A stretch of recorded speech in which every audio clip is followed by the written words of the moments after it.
দেখেছেন আপনারা কালকের প্র্যাকটিস ম্যাচেও ভারত কিভাবে জয়সওয়াল আর বিরাট কোহলিকে রেস্ট করালো। বন্ধুরা, কাল একটি গুরুত্বপূর্ণ প্র্যাকটিস ম্যাচ ছিল বাংলাদেশ আর ভারতের মধ্যে। আর আমেরিকার মাটিতে ভারতের এটা প্রথম ম্যাচ ছিল। আর তাছাড়াও ভারত এই মাটিতেই পাকিস্তানের সাথেও খেলবে।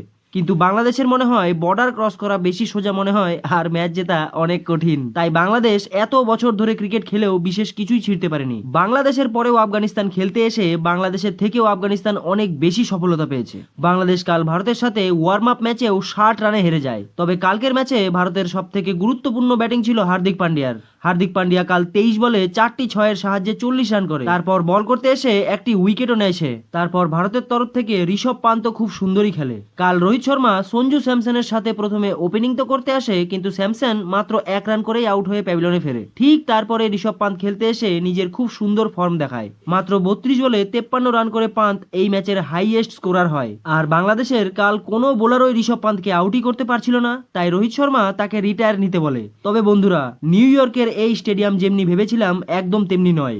এই মাঠেই ফেব্রুয়ারি মাস পর্যন্ত বরফ পড়েছিল, আর সেই বরফকে সরিয়ে মাত্র 3 মাসের মধ্যে এই স্টেডিয়াম খাড়া করে ফেলে আমেরিকা। কেউ জানতোই না যে এই স্টেডিয়ামে কেমন খেলতে পারে সবাই, কিন্তু খেলা দেখে মনে হচ্ছে যে এই মাঠে খুব একটা বেশি রান হবে না। আর এই মাঠে 6 মারাটা অতটা সোজাও হবে না, কারণ বাউন্ডারি অনেকটাই বড়।